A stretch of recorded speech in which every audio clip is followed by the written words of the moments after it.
હું પંડ્યા આરતી આપ જોઈ રહ્યા છો સ્પાર્ક ટુડે ન્યૂઝ। શિક્ષણ સમિતિની શાળામાં બાંધકામ મુદ્દે કાઉન્સિલરની રજૂઆત।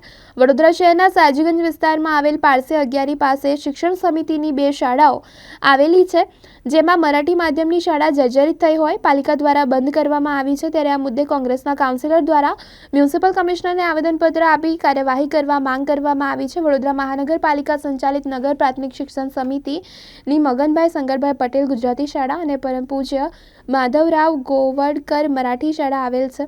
બંને શાળા એક જ પ્રાંગણમાં આવેલી છે। ત્યારે મરાઠી માધ્યમની શાળા પાલિકા દ્વારા બંધ કરવામાં આવી છે, જ્યારે તેની પાછળ જ આવેલી ગુજરાતી માધ્યમની શાળા ચાલુ છે।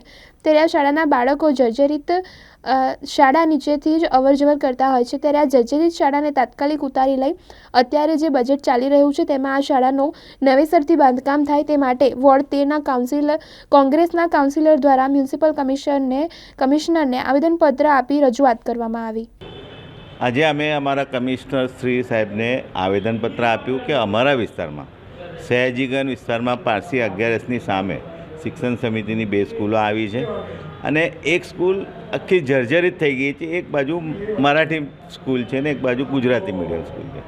આખી આગળની જે બિલ્ડિંગ છે મરાઠી મીડિયમની એ જર્જરિત થઈ ગઈ છે। સ્લેબના મોટા મોટા પોપડા પડતા હતા, નાની મોટી ઈજા થતી હતી, એટલે એ સ્કૂલ બંધ કરી દીધી છે અને તમે પાછળ ગુજરાતી મીડિયમ સ્કૂલ છે પણ એ બાળકોને જવા આવવાનો રસ્તો એ બિલ્ડિંગના નીચેથી જ જવું પડે છે। એટલે એમની બી ચિંતા કરવી જોઈએ કે કોઈને નાનું મોટું કોઈને નુકસાન ના થાય, કોઈ અકસ્માત ના થાય, એ ધ્યાનમાં રાખીને અને સાથે સાથે જે સ્કૂલ જર્જરિત થઈ ગઈ છે તો વહેલી તકે એને બંધ કરીને એને પાડીને નવી સ્કૂલ આ બનાવવા માટે આ બજેટમાં કામ લેવા માટે અમે કમિશનરશ્રીને રજૂઆત કરી છે અને કમિશનર સાહેબે અમને ખાતરી આપી છે કે આ બજેટમાં એક કામ લેવામાં આવશે ને વહેલી તકે સ્કૂલ બનાવીને, એટલે કે અમારા વિસ્તારમાં મધ્યમ વર્ગના ગરીબ બાળકો ભણતા હોય છે ને ગરીબ વિસ્તારના લોકો ત્યાં ભણવા આવતા હોય તેમનું વરસ ના બગડે, એમનું શિક્ષણ ના બગડે, એનું ધ્યાનમાં રાખીને વહેલી તકે આ બજેટમાં કામ લઈને સ્કૂલ બનાવવામાં આવે એવી અમે રજૂઆત કરી।